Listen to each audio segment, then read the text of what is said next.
Hello everyone, I welcome you all at Adhishthana S. Adhishthana S में आपका स्वागत है। So this is 1.5 year current affair series.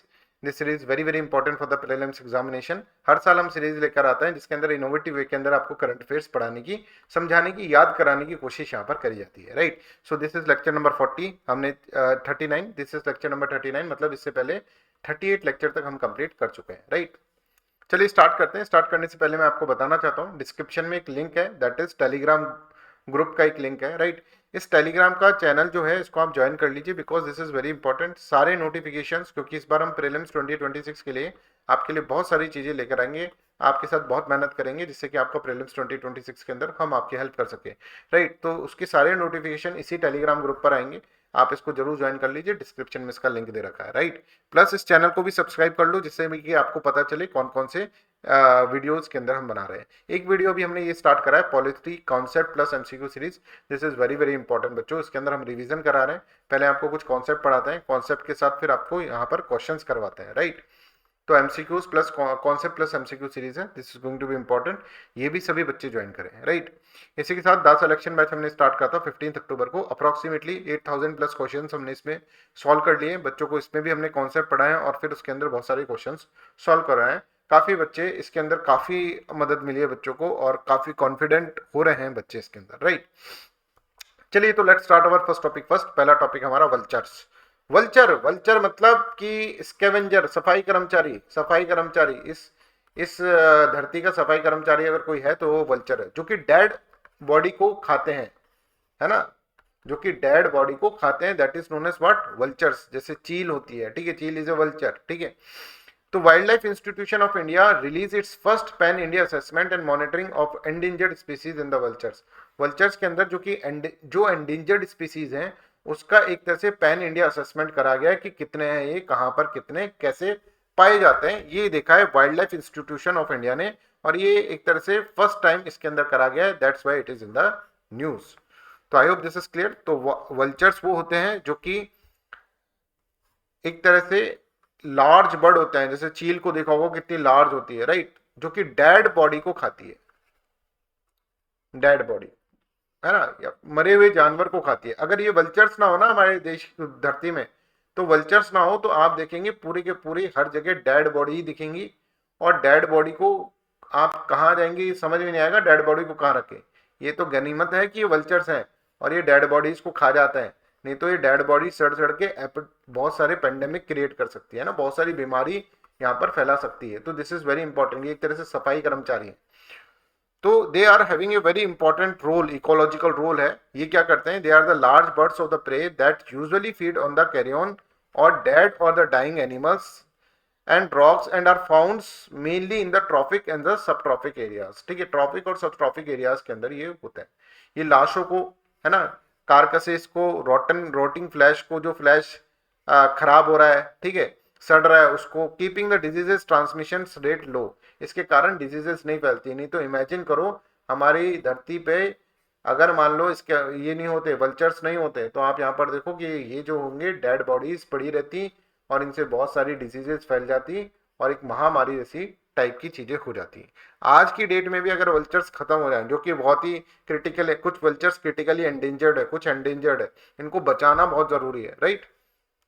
तो देखो, India is a home of 9 species of vultures. 9 तरह की वल्चर्स की स्पीसीज हमको हमारे देश में मिलती है। Oriental white back, long build, slender build, Himalayan red headed, Egyptian, beard, cinereous and Eurasian griffons. ठीक है, ये सारे के सारे वल्चर्स हमारे यहाँ पर मिलते हैं। और वल्चर्स को अगर आप देखोगे, डिफरेंट डिफरेंट वल्चर्स जो हैं उनके डिफरेंट डिफरेंट आयुसीएन स्टेटस है। जो क्रिटिकली एंडेंजर है ना, ये देखो क्रिटिकली एंडेंजर, ये जो 4 हैं दे आर क्रिटिकली एंडेंजर्ड। ये क्रिटिकल, तो आपको ये याद रखना पड़ेगा क्रिटिकली एंडेंजर्ड कौन कौन से हैं, राइट। तो एक तो याद करो कि जब भी आप बिल होटल में पे करते हो ना, मान लो आप अपने दोस्त के साथ जा रहे हो, दोस्त के साथ जा रहे हो, बिल आपको पे करना है, तो आप एकदम से गायब हो जाते हो, है ना, क्रिटिकल सिचुएशन आ जाती है, क्रिटिकल सिचुएशन। तो जो भी बिल्ड है ना, दैट्स ए स्लेंडर बिल्ड, ठीक है। और यहाँ पे देखो लॉन्ग बिल्ड, तो बिल वाले जो है ना वो क्रिटिकल एंडेंजर्ड है। जब जैसे आपको बिल पे करना पड़ता है होटल में, तो आपकी क्रिटिकल सिचुएशन आ जाती है, तो क्रिटिकली एंडेंजर्ड। आपका पूरा चेहरा जो होता है ना वो लाल पड़ जाता है, लाल, है ना, रेड हेडेड वल्चर्स ये भी क्रिटिकली एंडेंजर्ड है। I hope this is clear to everyone, I hope this is okay with everyone, कि इस तरह से आपको याद करना पड़ेगा, नहीं तो और कैसे याद करोगे। और बाकी अगर आप देखेंगे तो एंडेंजर्ड कैटेगरी के अंदर Egyptian, E for Egyptian, vulture, E for endangered, इस तरह से आप इसको याद कर सकते हैं। ठीक है, फिर इंडियन ग्रीफन्स जो होता है लीस्ट कंसर्न है, और बाकी की तीन जो बाकी के बच्चे जो हैं वो नियर थ्रेटन्ड है। ठीक है, इंडियन ग्रीफन वल्चर, वल्चर वो भी इंडियन, ठीक है, तो कोई उस पर ध्यान नहीं देता, लीस्ट कंसर्न है ना, कोई इस पे ध्यान नहीं देता, तो इंडियन ग्रीफन वल्चर, राइट। तो I hope this is clear to everyone. तो यहां पर आप याद करोगे जो भी बिल, आपको एक बिल पे करना था, राइट, है ना, खाने का, तो आप पूरा चेहरा लाल हो गया आपका, इससे तो आप बहुत ही क्रिटिकल सिचुएशन आ गई, है ना, बहुत क्रिटिकल सिचुएशन, तो क्रिटिकली एंडेंजर्ड, राइट, आप यहां पर देख रहे हैं, और एक तरह से red head vultures critically endangered, right, और ओरिएंटल व्हाइट बैक्ड वल्चर भी क्रिटिकली एंडेंजर्ड, राइट। बाकी Egyptian, E for Egyptian, E for endangered, और इंडियन ग्रीफॉन जो है, इंडियन वल्चर वो भी इंडियन वाला, ठीक है, दैट इज लीस्ट कंसर्न, और बाकी जो है दैट इज नियर थ्रेटन, वो नियर थ्रेटन है, right. I hope this is clear, इस तरह से आपको याद करना है।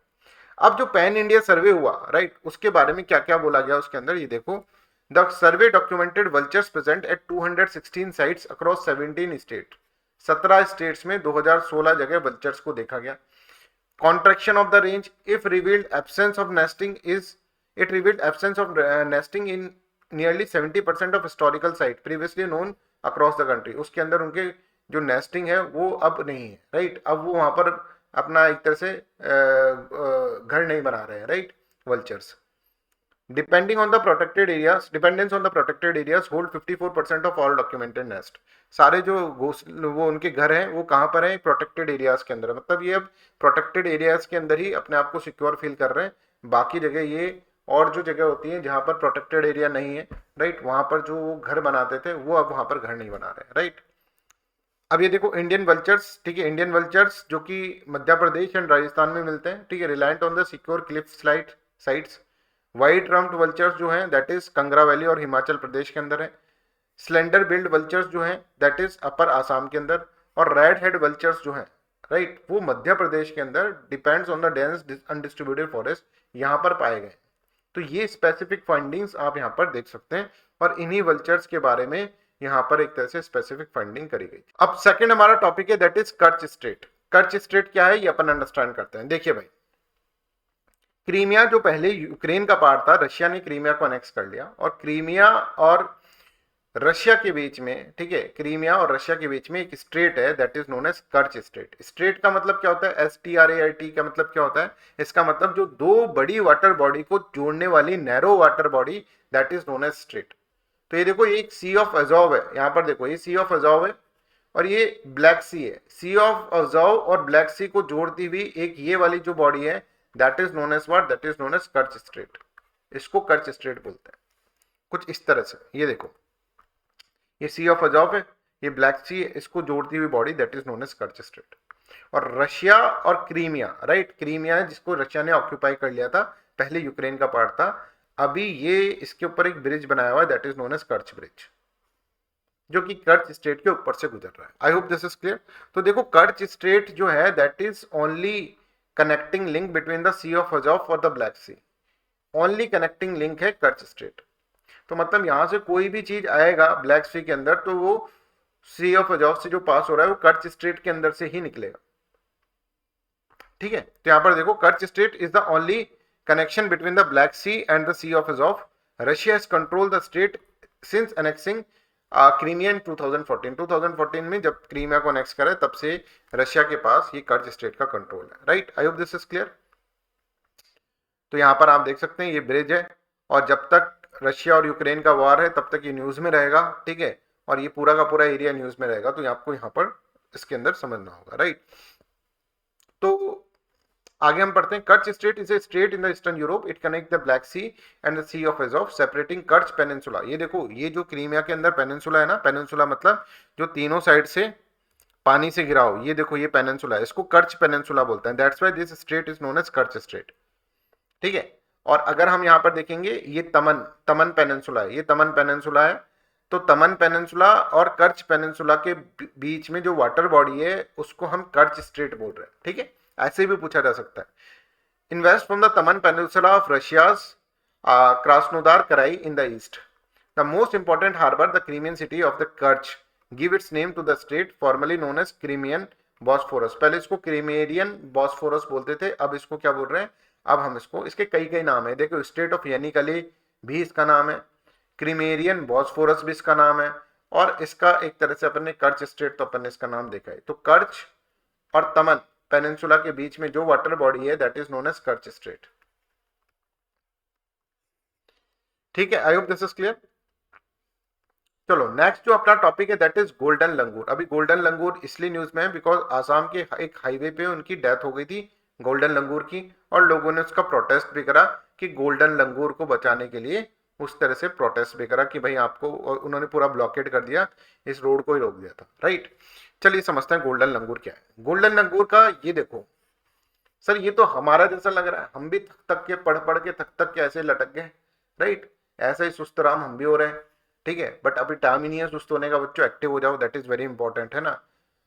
अभी का समय जो है ना वो ही समय है जब अगर आप पढ़ लिए तो आप पास हो जाओगे, इतने साल से पढ़ रहे हो, 1.5 साल से, अब टाइम आया है, अब अच्छे से आपको पढ़ना है। तो found in small region of western Assam in India and in neighbouring foothill of the Black Mountain of the Bhutan, right, Bhutan के अंदर और आसाम के अंदर मिलता है। This is endemic to Bhutan and Assam. Gee's golden langur भी इसको बोलते हैं और गोल्डन लीफ मंकी भी इसको बोलते हैं, राइट। तो ये एक एंडेमिक, ये प्राणी जो है ना एंडेमिक है, एंडेमिक मतलब यहीं पर पाया जाता है, कहीं पर, एक तो भूटान के अंदर और एक आसाम, भूटान के अंदर और आसाम के अंदर, ठीक है, भारत में आसाम में पाया जाता है और यहाँ पर भूटान में पाया जाता है, right.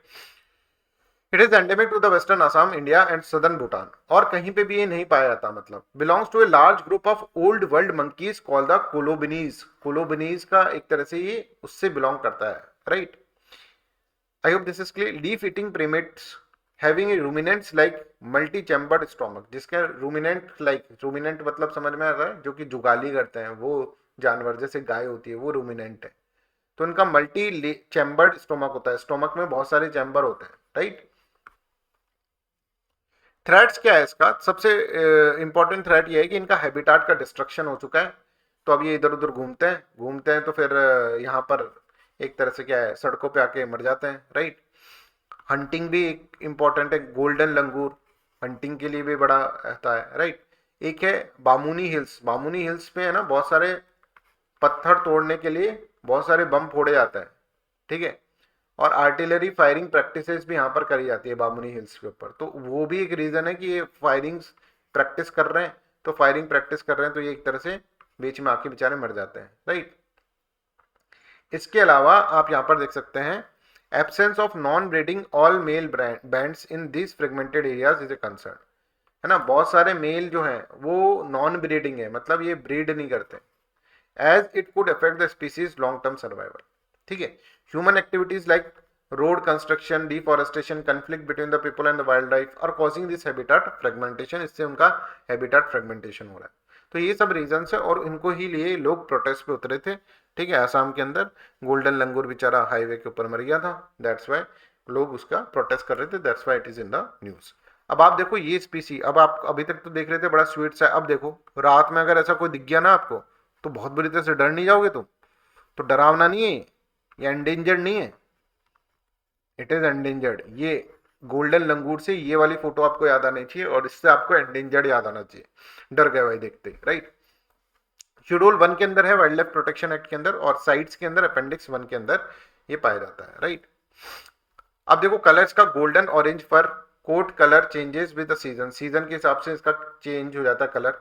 Facial feature black hairless face, अभी मैंने देखो दिखा था, चेहरे पे एक भी बाल नहीं और बाकी सब जगह बाल ही बाल, with a pale beard, protected hairs holds on the crown. Sexual dimorphism अगर हम देखें तो males are large and more robust than the female, female से बड़े होते हैं मेल्स, राइट। और activity during the day activity करते हैं, डायरनल है, and primarily live in the trees, तो अर्बोरियल भी है, तो ये बोलता है अर्बोरियल भी है क्या ये, यस अर्बोरियल भी है ये, और ड्यूरेनल भी है क्या, यस, है ना। ड्यूरेनल मतलब जो डे के अंदर एक्टिव रहते हैं, राइट। अर्बोरियल का मतलब ये होता है जो कि ट्रीज के ऊपर ही रहते हैं ज्यादातर, उनको अर्बोरियल बोलते हैं, right. Golden langur swims in the troops of 3 to 5 individual, 3 से 15 एक साथ घूमते हैं, झुंड बनाकर घूमते हैं, और स्पेशली मेल वाले जो होते हैं ना वो सब झुंड में रहते हैं, दोस्त मेल भाई लोग जो है ना 3 से 15 के ग्रुप में बनाकर ये रहते हैं, राइट। मैंने आपको बताया आसाम, इंडिया एंड भूटान के अंदर ये मिलते हैं, right. They inhabited in a restricted area border by the foothills of the Bhutan, Manas river, Sankosh river and Brahmaputra river, यहाँ पर इस जगह के आसपास ये पाए जाते हैं, और सब ट्रॉपिकल ट्रॉपिकल रीजन्स के अंदर होते हैं। Temperate broadleaf forest at elevation from the near sea level to approximately 3000 metre, इतनी ऊंचाई तक ये पाए जाते हैं। नेक्स्ट जो है that is momentum investing. Momentum investing क्या है? अभी देखो बहुत सारे लोग अमीर बन रहे हैं मोमेंटम इन्वेस्टिंग से। अब ये पूछा जा सकता है मोमेंटम इन्वेस्टिंग क्या है, तो ये समझो कि मान लो एक आपका कोई भी कंपनी है, उसका शेयर प्राइस 100 रुपीज था, ठीक है। अब 100 से वो 101 हो रहा है, फिर एकदम अगले दिन 110 हो गया, अगले दिन 120 हो गया, इस तरह से बढ़ रहा है। तो जैसे ये बढ़ने लगा ना, जैसे 105 के आसपास हुआ, फिर 106 हुआ, फिर 110 तक जब पहुंचा ना, तब मोमेंटम इन्वेस्टिंग वाले जो बढ़ रहे होते हैं ना शेयर, उनको खरीद लेते हैं। उनको लगता है कि अब इसकी डिमांड और बढ़ेगी, है ना, अभी तो थोड़े दिन और इसकी डिमांड बढ़ेगी। तो जैसे मान लो ये 150 तक हो गया, तो ये 110 पे इसको खरीद लेंगे। जैसे ये बढ़ता हुआ, जैसे कोई भी शेयर बढ़ता हुआ दिखता है तो वो उसको खरीद लेते हैं, राइट। और जैसे ही कोई शेयर गिरता हुआ दिख रहा है, लगातार गिर रहा है, आपने देखा 150 से 120, मतलब 150 से 140 पे गया, 140 से 130 पे गया, तो ये इसको बेच देते हैं। आई होप दिस इज क्लियर। तो जैसे ही बढ़ रहा है शेयर, उसको खरीद ले रहे हैं, है ना, क्योंकि उनको लगता है कि आगे चलकर और बढ़ेगा ये। और जैसे ही गिर रहा है तो उसको तब की तब बेच दे देते हैं, right. That is known as momentum investing. और कोई दिमाग नहीं लगाते, और कोई बैलेंस शीट कुछ नहीं देखनी है कंपनी की, कोई प्राइस मूवमेंट कंपनी ने क्या करा है, मार्केट ट्रेंड कैसा चल रहा है, कुछ नहीं करना है, राइट। बस प्राइस मूवमेंट को देखते हैं और मार्केट ट्रेंड को देखते हैं, है ना, बाकी कुछ नहीं देखते ये लोग, है ना, कि कंपनी की फंडामेंटल्स देख रहे हैं, ऐसा कुछ नहीं। बस देखते हैं कौन सा शेयर ऊपर हो रहा है, उसको देख लेते हैं और उसको खरीद लेंगे, और जो थोड़ा सा नीचे जा रहा है तो मतलब और गिरेगा भी ये, तो उसको बेच देंगे। यही मोमेंटम इन्वेस्टिंग है, और इससे ही बहुत सारे, बस इसी नॉलेज से बहुत सारे लोग जो है ना वो पैसा कमा रहे हैं, राइट। तो देखो जैसे ही ये बढ़ रहा है ये शेयर, तो उसको बाय कर लिया, और जैसे ही गिरने लगा, जब फॉलिंग प्राइस आई तो उसको सेल कर दिया। तो मान लो 110 रुपए में इसको बाय करा और 130 रुपए में सेल कर दिया, ये 150 रुपए मान लो 150 रुपए पे पहुंचा होगा, फिर ये गिरने लगा तो 130 पे, तो अब भाई को इसका 20 रुपए का फायदा हो गया। But this is very risky, ये रिस्की है, ठीक है, बट इसमें पैसा कमाए जा रहे हैं लोग, that's why it is in the news. So it refers to style of investing wherein the investor purchase assets such as stock or the bonds that are consistently rising in the price while selling assets whose prices are falling. The momentum investors hope that upward price movement, जब भी upward price movement हुआ है तो मतलब और भी होगा ये कंटिन्यू रहेगा, thus allowing them to sell their asset at higher prices in the future to make the profit. और जैसे ही ये गिरने लगेगा तो हम इसको बेच देंगे, तो 20 रुपए का बीच में क्या हो जाएगा, प्रॉफिट हो जाएगा। तो buy high sell higher philosophy of the momentum investing in its stark contrast to the traditional approach of buy low and sell high, कि कम में खरीदो और ज्यादा में बेचो। इसको हटाकर ये क्या करते हैं कि ज्यादा में खरीदते हैं, जब ये बढ़ने लगता है तब खरीदते हैं, और जैसे ही ये गिरने लगता है, राइट, ऐसा नहीं कि बिल्कुल कम हो जाएगा, है ना, बिल्कुल टॉप पे चल जाएगा जब बेच देंगे, नहीं, टॉप पे चल जाएगा जब भी नहीं बेचेंगे, जैसे ही गिरने लगेगा ना तब जाकर बेचेंगे। तो ये इनकी फिलोसफी रहती है। तो it does not focus much on the company fundamental, बस ये प्राइस मूवमेंट को देखते रहते हैं। प्राइस मूवमेंट को जैसे ये बढ़ रहा है तो उसको खरीद लो भाई, और जैसे ये फिर गिर रहा है तो उसको बेच दो भाई, है ना। It works on the short और the medium time period, risky if the trend suddenly reverse, अगर ट्रेंड एकदम से रिवर्स हो गया तो फिर दिक्कत हो जाता है कि भाई बढ़ रहा था आपने खरीद लिया, एकदम से गिर गया तो फिर दिक्कत हो जाएगी। तो मोमेंटम इन्वेस्टिंग इस तरह से होता है। नेक्स्ट इंपॉर्टेंट है सरना कोड। सरना कोड अपनी यूज में इसलिए बिकॉज राष्ट्रीय आदिवासी समन्वय समिति, राइट, जो झारखंड में है, वो बोल रही है कि भाई इसको जो है ना सभी शेड्यूल ट्राइब्स को इस तरह से बोला है कि सरना कोड को अगला जो सेंसस होने वाला है, अभी हमारा जो सेंसस पेंडिंग है उसके अंदर एक अलग रिलीजन की तरह लिया जाए। जैसे हिंदू को अलग रिलीजन लेते हैं, वैसे सरना कोड को अलग रिलीजन लिया जाए। अभी सरना कोड के फॉलोवर्स को लोग क्या कहते हैं, मतलब सेंसस में अदर्स की कैटेगरी में डाल रखे हैं। तो बोल रहे हैं कि भैया अदर्स की कैटेगरी में ना डाल के हमारा अलग से रिलीजन है, सरना रिलीजन, उसके बेसिस पे हमको यहाँ पर हमारी एक आइडेंटिटी होनी चाहिए। तो सरना कोड लागू करो, राइट। इस तरह से इसके अंदर बहुत सारे फॉलोवर्स हैं इसके, और ट्राइबल एरिया के लोग जो है ना इसके फॉलोवर्स हैं। तो सरना कोड का मतलब क्या है, सरना फॉलोवर्स कौन है? सरना फॉलोवर्स अपने आप को हिंदू नहीं मानते, है ना। वो कहते हैं कि साहब हमारा रिलीजन हिंदुइज्म से अलग है, हमारा एक अलग रिलीजन है, that is known as Sarna religion. और वो चाहते हैं कि इसको एक आइडेंटिटी मिले, इस रिलीजन को एक आइडेंटिटी मिले। अभी तक उसको अदर्स की कैटेगरी में डाल रहे हैं, बट हमको आइडेंटिटी अलग चाहिए, सरना रिलीजन, इस तरह से। अच्छा, सरना रिलीजन वालों से पूछो कि भाई आप हिंदू हो के हिंदू रिलीजन में क्यों नहीं रहना चाहते? क्योंकि ये बोलते हैं कि हम है ना ये वर्ण सिस्टम को नहीं मानते, हम है ना ये मूर्ति पूजा को नहीं मानते, हमारा अलग सिस्टम है। हम पता है अपने जंगल को पूजते हैं, हम अपने नेचर को पूजते हैं। हमारे जो होली ग्रेल है, राइट, वो है जल जंगल और जमीन, जल जंगल जमीन, ये हमारी होली ग्रेल, यही हमारे लिए सब कुछ है, यही भगवान है, यही सब कुछ है। क्योंकि यही हमको खाने को दे रही है, इसके कारण ही हम जिंदा है, हमारी लाइवलीहुड इसके ऊपर डिपेंडेंट है। तो ये ट्राइबल लोग हैं जो कह रहे हैं कि हमको अलग हमारा रिलीजन है, that is known as Sarna religion. तो हमें तो अलग रिलीजन, सेपरेट रिलीजन दो, और सेंसस के अंदर भी हमारा सेपरेट रिलीजन होना चाहिए। तो Sarna followers are the natural worshippers who do not consider themselves Hindu and have been fighting for a separate religious identity for decades. So far, the census survey have included them in the other category in the religion column. Believer of the Sarna faith do not practice idol worship. ना ही वो वर्ण system को मानते हैं, ना ही स्वर्ग नरक को मानते हैं। उनकी होली ग्रेल जो है दैट इज जल जंगल और जमीन और ट्री और हिल्स, इनको ही ये पूजते हैं। आई hope this is clear. They are concentrated mainly in the tribal belt states of the Odisha, Jharkhand, Bihar, West Bengal and Assam. इसके अंदर ये लोग मिलते हैं, ट्राइबल एरिया के अंदर ये सारे लोग मिलते हैं। तो आई होप सरना कोड जो है ये भी आपको इसके अंदर समझ में आ गया। So that's all for today's class. Thank you so much for listening me so kindly and please share this video widely. ज़्यादा से ज़्यादा हम इसको कवर करेंगे, राइट। बस 20 से 25 मिनट का वीडियो रखेंगे जिससे कि आपको ज़्यादा लोड ना हो, पर डेली का देखा करें उसको। ऐसा नहीं कि 10 दिन में एक साथ आप देख रहे हैं 10 वीडियो एक साथ लगा दिए, ऐसा नहीं करना है। Thank you so much, bye bye, take care.